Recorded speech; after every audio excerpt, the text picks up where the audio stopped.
Hola Agustina, ¿qué tal? Bienvenida. Buen día, ¿cómo Hola. están? ¿Cómo estás? Muy Bueno, bien, ¿y usted? de fusiones vamos a hablar hoy. Exacto, vamos a hablar de fusiones y algunos acontecimientos históricos que tuvimos la semana pasada, específicamente el jueves.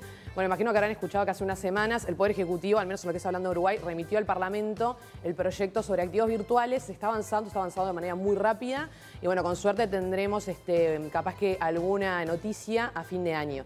Pero bueno, el jueves pasado me deben haber escuchado en las noticias que todo el mundo hablaba de la fusión en la red de Ethereum que va vinculado con las criptomonedas de Ether. ¿Y por qué se habló tanto? O sea, la idea de hoy es destinar unos minutos a saber el porqué de este gran acontecimiento que muchos lo están asimilando, o sea, grandes referentes con lo que fue la llegada a la Luna. Y otros dicen que es el hito del 2022. Por ejemplo, la MIT, la Universidad Tecnológica de Massachusetts, lo identificó como el hito de 2022. Básicamente lo que significa esta fusión es que Ethereum venía funcionando a través de un mecanismo de consenso que se llama la prueba de trabajo.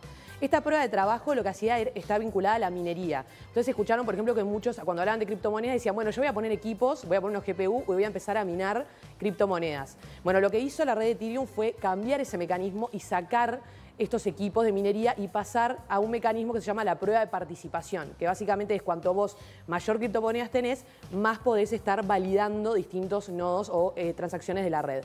Pero ¿cuál fue lo histórico, o sea, el gran beneficio de todo esto? Fue desvincular este mecanismo, por decirlo de una forma tradicional que se venía dando, que lo tenían tanto Bitcoin como Ether, que estaba vinculado justamente a la utilización de estos equipos y la minería. Esto tiene un impacto muy grande a lo que es el tema medioambiental. Más que nada porque, por ejemplo, para que ustedes se hagan una idea y algunos datos que se fueron publicando justamente los fundadores de Ethereum, fue que se destinaban más o menos unos 11 millones de toneladas de carbono a lo que era el funcionamiento de esta red y sin embargo esto anualmente la va a bajar a 870. Imagínense pasar de 8 millones a 870 es un número abismal para lo que es el impacto medioambiental. La cantidad de servidores, viste que son lo que era la minería antes, ¿no? Torres y torres y torres de equipos. Claro, para que visualicen es la típica que es un contenedor refrigerado y que bueno, tiene estos equipos 24 horas resolviendo problemas matemáticos para obtener una recompensa que esa vendría a ser su forma de pago. Era buen negocio. No, era un buen negocio y bastantes personas subsistieron con eso. Ahora lo que van a hacer es migrar a otro tipo de criptomonedas o simplemente, bueno, empezar justamente a participar de este nuevo mecanismo que a nivel medioambiental tiene un impacto muy, muy grande. Imagínense, por ejemplo, que decían, en el mes de junio la red de Ethereum tuvo una justamente utilización de energía igual a lo que fue Países Bajos.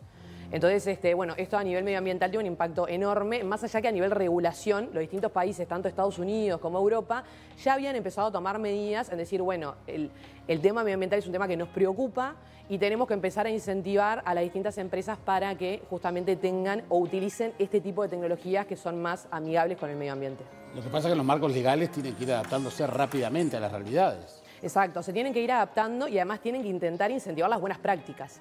En cierta medida, entonces, por ejemplo, la utilización de este tipo de tecnología lo que conlleva es a reducir esas emisiones y bueno, a contribuir a nivel global, ¿no?, a lo que es justamente el calentamiento global, entre otros aspectos. Y también marcos legales, tú decías al principio, aquí en Uruguay, porque también todo este mundo de las criptomonedas parece que una montaña rusa, ¿no? Sí, bueno, estuvimos hablando la vez pasada del cripto invierno, ahora se están mirando mucho los valores y creo que también a medida, es un producto, sigue siendo una herramienta muy nueva y en cierta medida en fases de prueba. Por ejemplo, cuando Ethereum surgió, dijo, bueno, voy a ir por el mecanismo tradicional, por ejemplo, como funciona Bitcoin, y hoy por hoy está funcionando con el mecanismo de consenso que funcionan la mayoría de las criptomonedas y que buscan todas funcionar. Esto aporta celeridad en las transacciones, rapidez, pero además, como les decía, también tiene este impacto grande a través de lo que es las medidas medioambientales y a lo que están apuntando, porque una de las grandes críticas que se le hacía a las criptomonedas es, bueno, tiene un impacto, una emisión de CO2 muy grande, ¿cómo hacemos para intentar mitigar esto? Bueno, y esto vendrían a ser algunos de los mecanismos que se van a empezar a aplicar para justamente ir contra este punto de vista negativo. ¿Y cuál sería el momento actual de incertidumbre? Sigue manejando. Bueno, en realidad esto, el lado positivo fue el que mencionamos, lado negativo. Cuando se hizo esta fusión, ¿por qué hablamos de fusión? Porque básicamente venía funcionando una red y otra en paralelo y se venía haciendo como una instancia de prueba. Esto empezó en diciembre de 2020 y el jueves pasado fue cuando se dijo, bueno, se van a fusionar ambas redes. Esta fusión lo que conlleva es que puede el día de mañana generar fraudes, por ejemplo, confusión en los usuarios que digan, bueno, por ejemplo, no sé, NFT está minteado acá o acá. Eso, uno de los temas es una alerta a los usuarios de decir, bueno, hay que fijarse bien justamente con qué tipo de activo están lidiando, si es con esa red.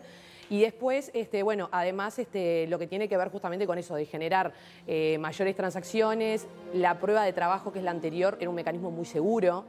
Y ahora, en cierta medida, bueno, esto es un mecanismo que se está probando y se va a ir, todavía esa fusión comenzó, pero bueno, hay que estar un poco atentos a las implicancias que va a tener, ¿no? Porque esto lleva un proceso de adaptación. ¿Hay alguna adhesión ya desde Uruguay a experimentar con esta fusión o utilizarla?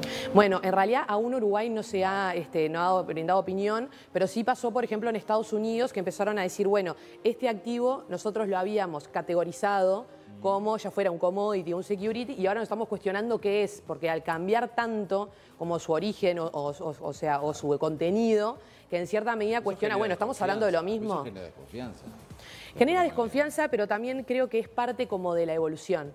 Yo creo que lo mejor de esto, o al menos el lado positivo de esto, es ver que este tipo de prácticas se empiezan a perfeccionar de a poco y no van quedando estáticas en decir, bueno, sacamos este producto o este servicio o esta tecnología y la dejamos de esta manera, sino que se intenta justamente ir arreglando o ir modificándola para que se adapte y que justamente incentive buenas prácticas, ya sea a nivel de seguridad como a nivel, por ejemplo, en este caso, medioambiental o de mayor rapidez en las transacciones. Muy bien, muchísimas gracias. No, ustedes.